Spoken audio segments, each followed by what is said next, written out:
Hey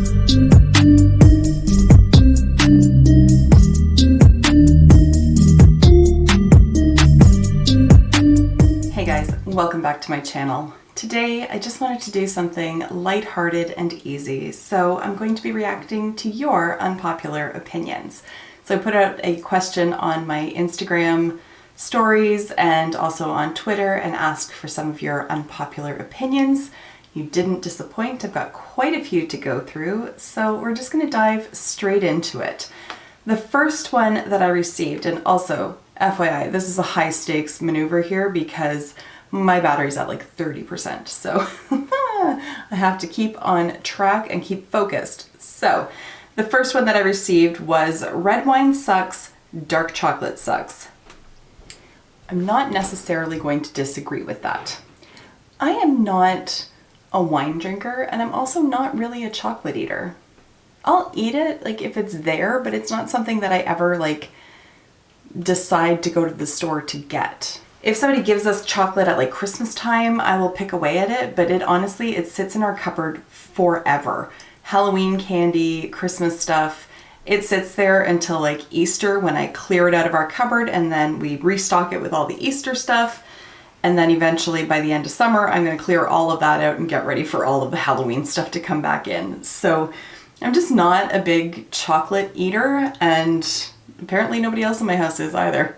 With respect to wine, if I'm going to just drink wine on its own, which I don't tend to do, but like desperate times, desperate measures, if I'm going to do that, it's going to be like a rosé or something as sweet as possible. If I'm going to drink wine at a restaurant, which again, I don't, but if I was going to, I probably would go for a red, but only if I'm eating like steak. Just simply because they pair well together. But it's just, wine is not my thing. Give me a Caesar any day, give me a martini, I'm good to go. But wine just doesn't really do it for me. It gives me a headache and I don't really enjoy it. The next one is 99% of the time I find influencer collabs disengaging. And I'm not entirely sure what she means by disengaging.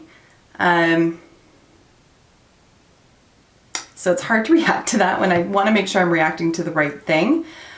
But what I can say is that 99% of the time, at least in my opinion, influencer collabs aren't typically exciting. And that might be what she means by disengaging, like in that she's not engaged with them. If I have been a longtime follower of that particular influencer, of course I'm going to be more excited for it, like I was, for example, with Smoky Glow and Midas, their collaboration. But I also find that a lot of times these like collabs are people that I don't have any idea who they are. Like, what is it? ColourPop is famous for this. They collab with so many people that I'm just like, I have no idea who that is. I think what it is that I am about 20 years older than most of the people that end up getting these collabs. So I'm just not in touch with, like, I'm not their target demographic, and I'm not in touch with who they are. Sometimes they are just very random collabs, like they're not necessarily people who are known for makeup. I'm thinking of the Tarte and Lele Pons collab. I don't follow her. I know like anecdotally who she is, but nor is she somebody that I like associate with makeup. So that collab in and of itself was just like came out of left field for me. And then a lot of times there's like Instagram people or more lifestyle type people that brands are collaborating with, and I'm like, I don't know who this is. Final thought on collabs though is that even like with the example that I gave of Smoky Glow and Midas, I wouldn't have bought the collab simply because it was Smoky Glow's collab. It has to have more to it than that. I'm not at the point in my makeup curation where I'm just going to buy stuff because of the person or because of the brand attached to it. I want to buy items that either fill a hole in my collection or that I'm just actually excited about. So for me, the whole idea of collabs is kind of lost on me because I don't necessarily like buy into the person that they're collabing with. I am more about the actual product itself. So whether or not it's a collab, if the product itself doesn't stand on its own, I'm not going to buy it. All right, moving on. The next one is Morphe is not that bad, especially for the price. I have made my feelings known on Morphe in the past. They could sell it for like $1 an item and I still wouldn't be tempted. In terms of what I have used from them, their shadow quality, frankly, I find it a little bit hit or miss. It isn't terrible. I can say that. It's not terrible quality. The thing that kind of turned me off, at least of the palettes that I owned in the past, I don't have any more. I don't think I have any more Morphe at all, to be honest. But the palettes that I had in the past, anytime I opened the lid on them, I was just like hit with this smell of powder. Like it had a very distinctive scent to it and one that I just didn't enjoy, and it smelled, for lack of a better way of saying it, it smelled like cheap makeup, in my opinion. But did it perform well? Yeah, for the most part they did. Not my favorite formula out there, but not bad. The brushes that I've had for them, brushes I find definitely hit or miss. Face brushes have been more consistent for me than eye brushes. Eye brushes from them tend to be a little bit on the scratchy side, which just irritates my skin, and therefore I never ever use them. The face brushes that I have had from them, I have enjoyed, except that their shelf life is pretty short. I find that they do fall apart pretty quickly. And by that I mean like within a year, the brushes, like you can like pull the bristles and big clumps of them come out. At least that's been my experience. So, you know, like brand ethics aside, which is really where the crux of my issue it lies, is with their ethics and with like who they choose to collaborate with and who they choose to represent their brand. Put that aside, look solely at the quality of their products. They're not terrible. They're not. I will give them that. And for the price, it isn't that bad. But it's not a brand that I would recommend simply because, well, I guess I am biased against them. I don't like their ethics. It's a brand that I just don't get on with. And then my experience with their products itself have just been like, it's okay, but it's not amazing. So when a product's just okay, I would rather just not spend that money, even if it's a nominal amount, and put it towards something that I know is going to perform better. All right, moving on from Morphe. The next opinion that I received was that keto is not a long-term weight loss solution. You know, so I don't actually know all that much about keto in terms of its long-term effects. I know the idea behind it. I know low carb, high protein, all that kind of thing. And in a way, because of the gastric bypass surgery that I had, I do live a rather keto lifestyle. I don't eat a lot of carbs. I do eat a lot of protein, but I don't do it in the way that I think the keto diet subscribes to. I think I definitely eat more carbs in a day than what would be allowed under that structure. I can't remember the exact numbers of it, but I did live the keto lifestyle for a while when I was pregnant with my son a few years ago. Because I had been diagnosed with type 2 diabetes just before I became pregnant with him. And when I was pregnant with him, it exacerbated everything. So the amount of carbs that my body was able to tolerate was very, very minimal, like extremely minimal. And so I was sort of well below the threshold of what keto would allow in a day, which, don't quote me, I think it's like 40 grams in a day, 45 grams in a day. Do your own research on that one because I don't remember. But my body could tolerate like 25 grams of carbs throughout the entire day, or else my blood sugar in the morning would be just completely out of whack. So very short period of time doing that kind of lifestyle. Now I don't count my carbs. I just know that certain, like if I eat pasta, it's going to sit like a rock in my stomach. That's sort of where I'm at. It's more a reactionary sort of lifestyle in that, like, if I eat a ton of bread, I'm going to feel absolutely horrid for like a solid hour or two after I eat it, and sometimes on into the next day. In terms of the long-term effect of it, I think if you're going to look at going keto, I think you really do need to read like more academic kind of articles on it to see what the impact on your kidneys, on your liver, all of that kind of thing might be. From a purely taste-based opinion, I think doing keto is possible. I think there are enough alternatives out there now to more traditional carb-based foods that I think sourcing them out isn't nearly as difficult as it might have been even say 5 years ago. Do I think that it's a little bit on the like trendy slash fad side of things? Yes, I do. And from that perspective, I don't think it's necessarily long-term, simply because if looking back on the weight loss industry has taught us anything, it's that it's going to keep cycling through different fads or trends. If, you know, nutritionists and doctors and all that had established what the absolute perfect diet is, then we wouldn't have deviated from it in the first place. So there's that. So I think in terms of the popularity of it, I don't think that that's necessarily a long-term solution in terms of the overall impact on your health. I can't necessarily speak to it from an informed position, but I think anytime you're cutting out any like sort of major source of nutrients, I think you're going to potentially run into problems. So again, like I said, if that's a diet that you're interested, or a way of eating that you're interested in following, I would speak with a professional on that. Like speak with a nutritionist or a dietitian, speak with your doctor, and really like inform yourself of what those long-term impacts might be. Okay, I will climb down off my soapbox now and move on to the next one, which is, I don't like Star Wars, Harry Potter, Marvel movies, Disney, or pro sports. That's a lot of things not to like. Okay, so I enjoy Harry Potter. I enjoy the Marvel movies. I genuinely don't care about the Marvel universe and like who is friends with who and what and this, and like I don't read comics. I don't care about that kind of stuff. I just like watching shit blow up and like people running around. I like movies like that where there's action, I'm engaged. Like I don't really care about the history of the relationships and all that. Like it's just, that's too much. I like to like stay on the surface and just watch stuff blow up. I'm good with that. Disney, I'm not a huge Disney person. I never really have been. I think that's translated on down the line to my daughter as well, because she literally could not care less about princesses or anything like that.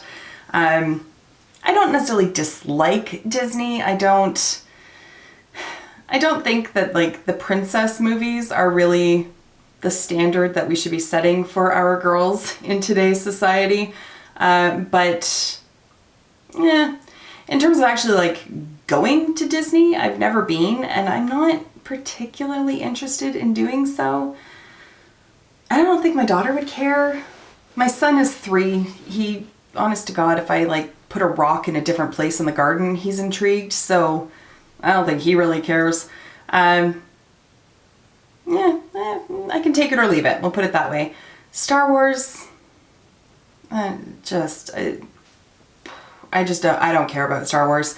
I've watched the original 3, I've watched whatever the hell the one was with Jar Jar Binks.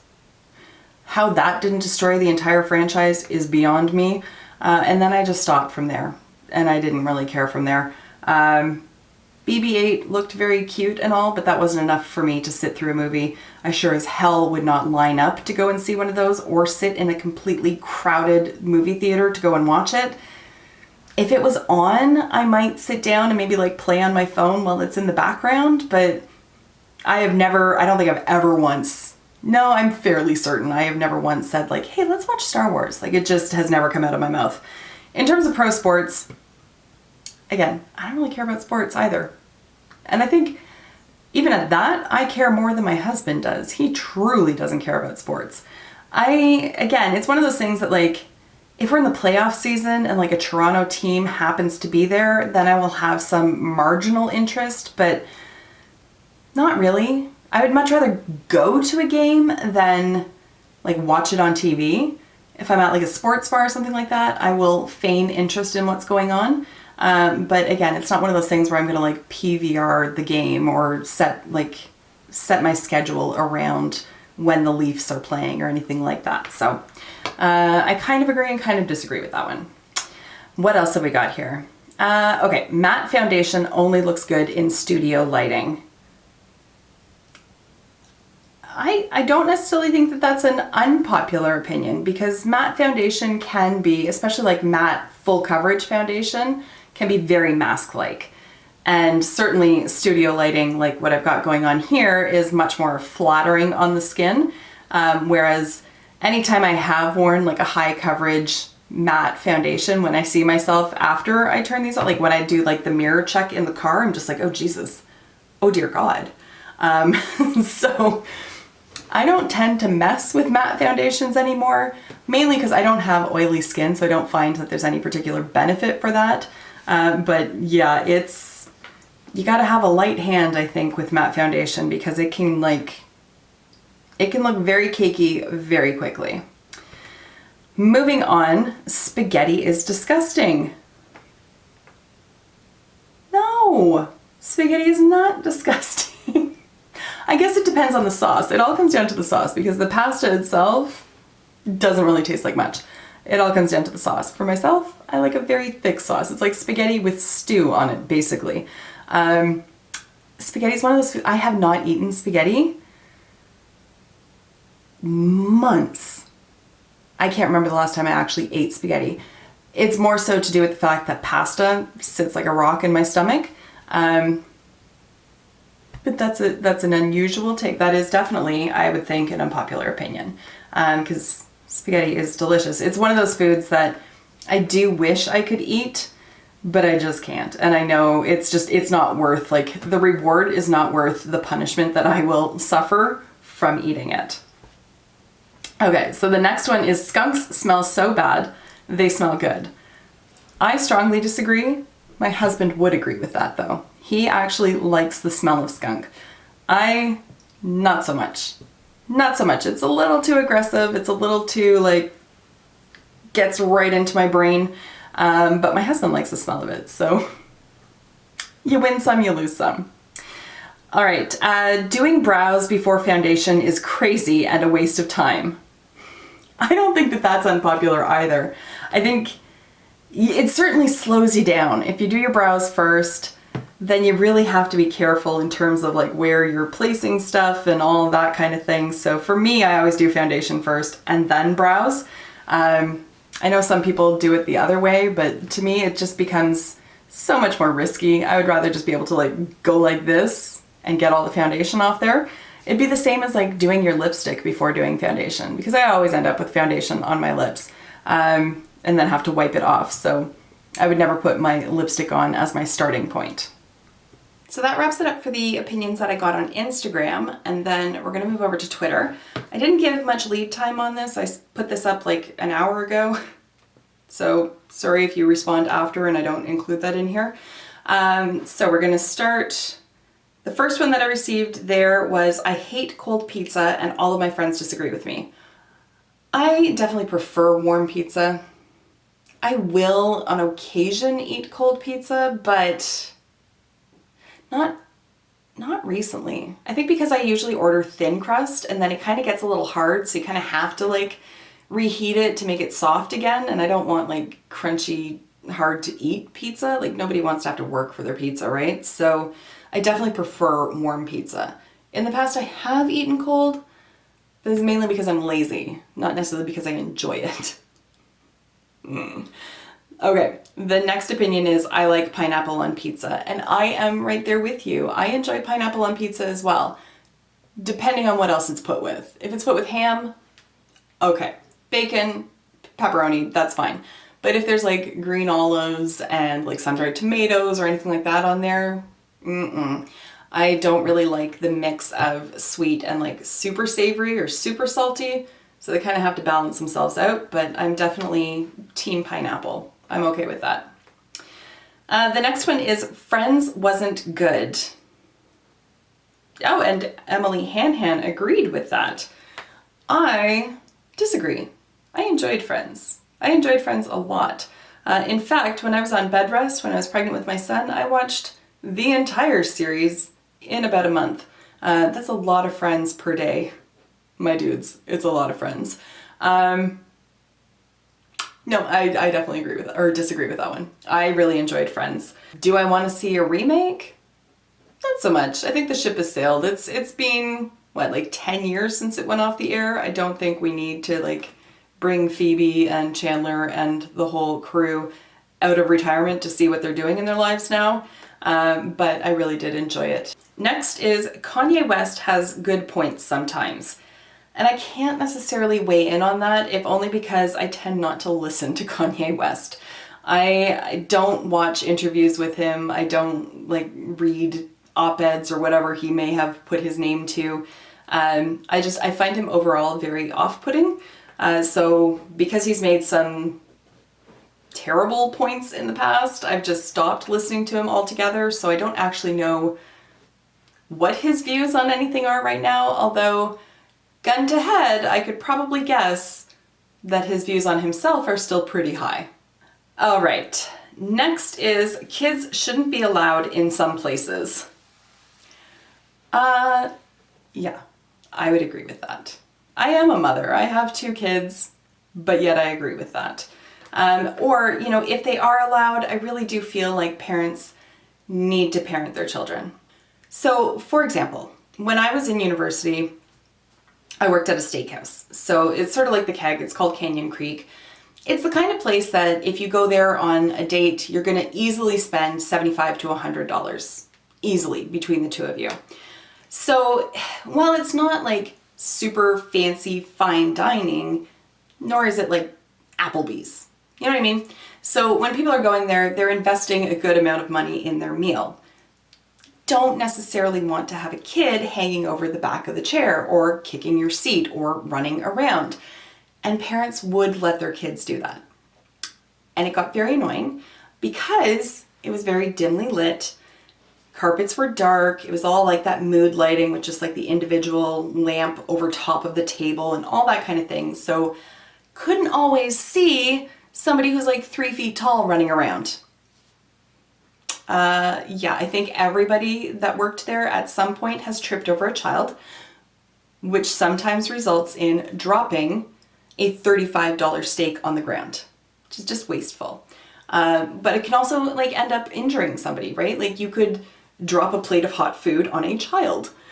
So I think there's like a certain level of common courtesy as well. Like, yes, you are enjoying a date night. Yes, you had to bring your children with you because you couldn't find a sitter, but that doesn't mean that everybody else that's at the restaurant should therefore have to watch your children for you. So yes, I would agree with that there is a time and a place. And if you do, you know, take your children somewhere, just try to be courteous of other people. Because while it may not be a stretch for you to drop $100 for a meal, for somebody else, they may have saved up quite a time and want to enjoy the entire experience without having, you know, some kid throw their straw wrapper at them or show up at their table and ask them a million questions. The next one is, I don't like mac and cheese, never have. I'm not entirely sure that we can be friends anymore. Mac and cheese is fantastic. Again, it's not a dish that I eat at all anymore, unfortunately. Or if I do, it's like 3 bites. Like our son is 3, he enjoys Kraft Dinner, sometimes to the exclusion of all other foods. That's all he will eat. And I've learned to pick my battles. As long as food is going into him, I'm like, you know what? I will buy the stuff that claims to have veggies in it and make that Kraft Dinner for you. And I will take a few bites of it just because orange cheese, right? And then after like 3 bites, my stomach's like, what are you doing? And then it like immediately cramps up. So mac and cheese, it's the pasta. I can't really do it anymore, but when it's made right, so good. Like real mac and cheese, not like boxed crap, but like real mac and cheese can be very, very good. And then I'm just going to refresh and see if there's anything else. No, there's not. So the one we're going to end up on is I hate MLM companies, all of them. And again, I don't think that this would necessarily be an unpopular opinion. Certainly based on like a YouTube search for MLMs, there is a lot of criticism of them, shall we say. And I would tend to agree with a lot of that criticism, right? From how they can be very predatory of the people that they, you know, claim to be working with. I think if you're at the top of the tier, then you're doing pretty good, but you have to be willing to sell out the people below you.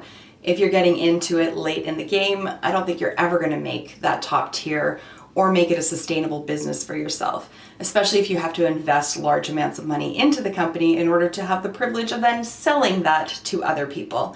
I also find that they can be very difficult to sustain long term because eventually you end up tapping out your own market, especially if it's like a more expensive MLM, which, let's be honest, most of them are very pricey because they're not selling massive quantities. So they don't get the benefit of selling on that larger scale.